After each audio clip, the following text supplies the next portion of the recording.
Happy Monday, everybody. Welcome to another episode of China Update, where I provide you with the most up-to-date political, economic, and geostrategic analysis on the world's #2 economy. My name is Tony.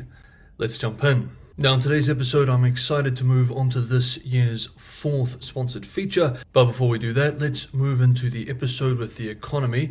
China's local governments are accelerating bond issuance to refinance hidden debt, further straining liquidity and increasing pressure on the financial system. Data compiled by US-based Bloomberg economists published over the weekend show that regional authorities plan to issue 1.69 trillion yuan, $233 billion in bonds within the first 2 months of 2025, marking an unprecedented level for this period. Of this total, approximately 850 billion yuan is allocated to replacing off-balance sheet debt. Analysts argue that the record high issuance is intensifying this year's liquidity squeeze as banks struggle to absorb the influx of securities. Money market rates have surged as the People's Bank of China maintains a tight liquidity stance to support the yuan, refraining from major monetary easing measures. The surge of bond issuance follows China's late 2024 approval of a debt swap plan,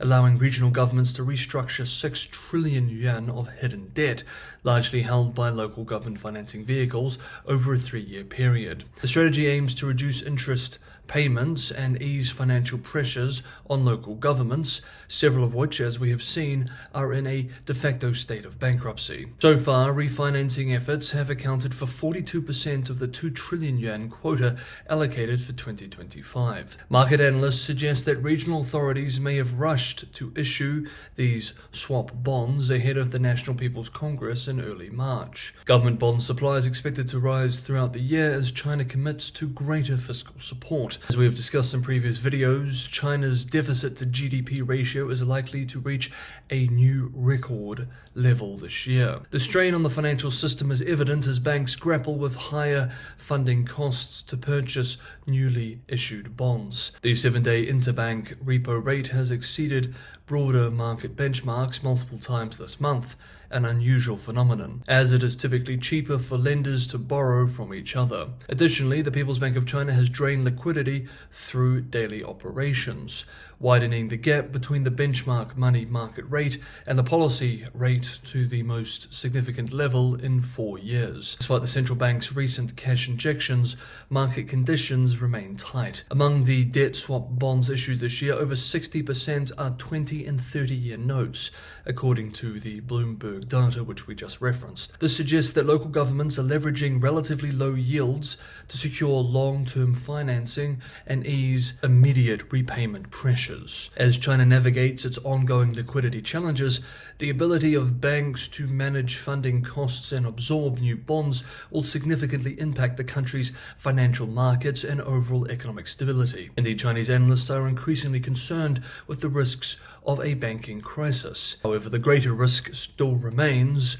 falling into Japan-style prolonged stagnation, which brings us to our next development. A Tokyo-based investment firm has ventured into China's bond market for the first time, enticed by deflation-driven outperformance. Asset Management One Co., which manages foreign government bond investments, initiated purchases of Chinese debt in October of 2024 and has since increased its exposure to the country's interest rate risk, according to fund manager Hikaru Tanaka. China's economic struggles, particularly in real estate and debt accumulation, mirror Japan's downturn in the 1990s, Tanaka argues, expressing to clients, quote, "Our long-term view is that it's inevitable for China to follow the path of Japan," end quote. Chinese government bonds delivered a return of over 9% in 2024, excluding currency fluctuations, outperforming global peers as economic stagnation drove yields lower. Concerns over a prolonged deflationary spiral continue to weigh on investor sentiment despite Beijing's efforts to stabilize markets. Tanaka initially bought Chinese bonds due to their growing weight in the FTSE Russell's World Government Bond Index, but later ramped up purchases amid mounting growth concerns. Japanese investors have significantly increased exposure to Chinese bonds, with holdings rising rising by 53% in 2023. This strategy has proven beneficial, as China's 30-year bond yield recently dipped below Japan's for the first time in nearly 2 decades. A significant sign of just how pessimistic investors are about the short to medium-term prospects for the Chinese economy. This pessimism isn't unfounded either. China's economy remains trapped in a deflationary quagmire, with producer prices falling for 27 consecutive months. Consumer inflation is barely hovering above zero. Chinese households and companies, which had much wealth tied up in property investment, have responded to the years-long housing crisis by holding back their spending, leading to a shortfall in demand and falling prices. One lesson from Japan's experience is that it takes strong, overwhelming stimulus to exit a deflationary spiral. However, with surging debt, $1 trillion in January alone, and structural crises which policymakers have still to this day been unable to solve, China's leadership remains unwilling to turn to the stimulus taps, which in the past served them so well. Next up, we have more on the Chinese economy, but first we move into this year's 4th sponsored feature. Sponsored features are limited to just 1 to 2 per month. This is to ensure that they are not disruptive and that the channel remains primarily subscriber supported. I'm very picky and careful with which sponsors I work with. If you'd like to know how I work with sponsors, this is in the description below. On January 20th, 2025, the future of energy production around the globe underwent a complete reset. US President Donald Trump's declaration of a national energy emergency on Inauguration Day was designed to expedite approvals for energy infrastructure, including nuclear power. The Trump administration is focused on domestic energy generation, and right to the north of its border, in Saskatchewan, Canada, resides one of the world's most promising uranium jurisdictions, the Athabasca Basin. President Trump's pick to head the US Energy Department, Chris Wright, has said he sees nuclear power as part of the domestic energy strategy. Canada has recently reinforced its commitment to nuclear energy too. This renewed focus encompasses policy endorsements, strategic investments, and technological advancements. Canada is on track to become the world's largest uranium supplier, with uranium output expected to rise by 1/3. This historic energy shift presents savvy investors looking to take advantage of these changes with a once-in-a-generation opportunity. And today's video sponsor, Mustang Energy, provides such an opportunity. Nuclear energy is experiencing a notable resurgence. AI, data centers, and electric vehicles are driving up energy demand. Technology giants are increasingly turning to nuclear energy. Companies like Amazon, Alphabet, and Oracle have invested in small modular reactor technology. Additionally, Meta announced plans for a $10 billion AI data center in Louisiana powered by nuclear energy. What's interesting about this entire situation is that uranium spot price is down 36% since its peak, meaning that this is a potentially great time to conduct due diligence on Mustang Energy. Nuclear is the only reliable carbon-free energy source that can meet demand. AI data centers are projected to consume 8 times more energy by 2030. Mustang Energy owns numerous projects in the Athabasca Basin and is planning on drilling in the months ahead. The significance of Mustang Energy's potential lies in the location of its various projects. They are in close proximity to major uranium discoveries. The trade opportunity for investors is simple. The uranium market is facing a severe supply shortage, with demand vastly outpacing production. Many uranium mines were shut down in the past decade, and new mines take years to develop. The US relies heavily on foreign uranium, which is geopolitically risky, increasing the need for domestic and allied sources like Canada. Mustang Energy is a pure-play uranium exploration company, focused on Canada's Athabasca Basin. If its explorations prove successful, then the potential upside is significant.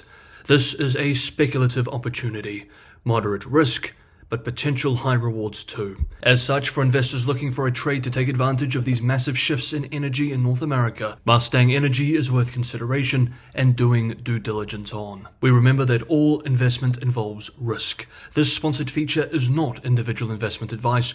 Always speak to a professional and do your own due diligence before making any investment decision. A big thank you to Mustang Energy Corp for sponsoring this episode of China Update. We now return to regular China Update coverage. UK-based The Financial Times published an excellent analysis over the weekend showing how Beijing allocates a smaller portion of its GDP to direct benefits for its citizens compared to many other economies with similar income levels. This trend raises concerns about Beijing's efforts to stimulate domestic consumption, a crucial factor in bolstering its struggling economy. The country's leaders are set to announce new economic targets and stimulus measures. Analysts expect an increase in the central government's planned budget deficit from 3% to 4% of GDP, alongside additional bond issuance to drive growth, even as its projected growth will continue to slide year on year. Despite China's rapid expansion of social welfare programs in recent decades, the government currently spends only 6% of GDP on individual consumption, services such as healthcare and pensions, while households contribute 38%. The spending rate lags behind many members of the BRICS group, including Brazil and Russia, and well behind developed economies. Household consumption is constrained in China by very low levels of household income and highly unequal distribution of income. Fiscal transfers from the state to lower income households could catalyze additional spending. Reducing savings rates alone is unlikely to boost overall spending significantly, given the low levels of savings among lower income households. Economists warn that without deeper reforms, Chinese households will continue prioritizing precautionary savings over spending. Robert Xing, chief China economist at Morgan Stanley, recently argued, for example, that stronger social welfare policies could help unlock consumer spending, a critical component of economic growth.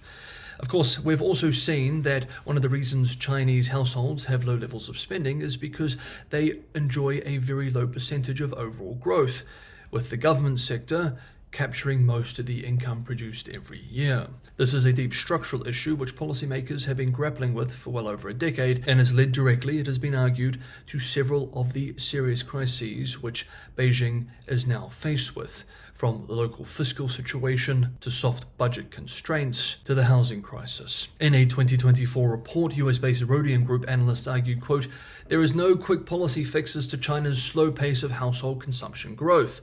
The imbalances in China's economy have widened for several years, and only a complete restructuring of the economy, the fiscal system, and a government-led redistribution of income will change that pattern." End quote. Now again, it is worth stressing that this redistribution of income is not talking about from rich households to poor households. It is talking about from the government sector to the household sector. And this all has implications beyond the domestic economy too.